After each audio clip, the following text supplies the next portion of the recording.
घरफोडी प्रकरणी अल्पवयीन ताब्यात. सोन्या चांदीचे दागिने व 2 मोबाईलसह 3,20,000चा मुद्देमाल जप्त. स्थानिक गुन्हे अन्वेषण पथकाची कारवाई. शिरोली MIDC पोलीस ठाण्यातील गुन्हा उघडकीस. कोल्हापूर. घरफोडीच्या गुन्ह्यात स्थानिक गुन्हे अन्वेषण शाखेने वळीवडे रेल्वे स्टेशनजवळील स्वामी शांती प्रकाशन नगर झोपडपट्टीत राहणाऱ्या एका विधिसंघर्षग्रस्त अल्पवयीन बालकास ताब्यात घेतले आहे.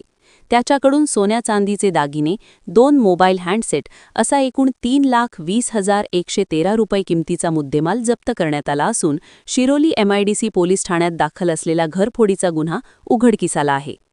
वरिष्ठ पोलीस अधिकाऱ्यांनी घरफोडीचे गुन्हे उघडकीस आणण्याच्या सूचना दिल्यानंतर स्थानिक गुन्हे अन्वेषण शाखेचे पोलीस निरीक्षक सुशांत चव्हाण यांनी सहाय्यक पोलीस निरीक्षक सागर वाघ व पोलीस उपनिरीक्षक सेश मोरे यांच्या नेतृत्वाखाली तपास पथक तयार केले. पथकाने घटनास्थळी भेट देऊन CCTV फुटेज व तांत्रिक माहितीच्या आधारे तपास सुरू केला. दरम्यान पोलीस अंमलदार रामचंद्र कोळी व अमित सरजी यांना मिळालेल्या माहितीनुसार शिरोली MIDC पोलीस ठाण्यातील घरफोडीचा गुन्हा हा वळीवडे रेल्वे स्टेशन परिसरातील झोपडपट्टीत राहणाऱ्या एका विधिसंघर्षग्रस्त बालकाने केल्याचे निष्पन्न झाले. माहितीच्या आधारे पोलीस पथकाने संबंधित ठिकाणी छापा टाकून अल्पवयीनास ताब्यात घेतले. प्रारंभी उडवाउडवीची उत्तरे देणाऱ्या बालकास विश्वासात घेऊन चौकशी केली असता त्याने गुन्ह्याची कबुली दिली.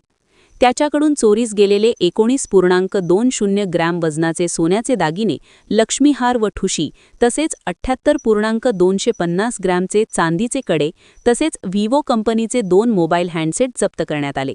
सदर विधिसंघर्षग्रस्त बालकास जप्त मुद्देमालासह पुढील तपासासाठी शिरोली MIDC पोलिसांच्या ताब्यात देण्यात आले आहे. ग्रामदेवता प्रतिनिधी मुरलीधर कांबळे, कोल्हापूर.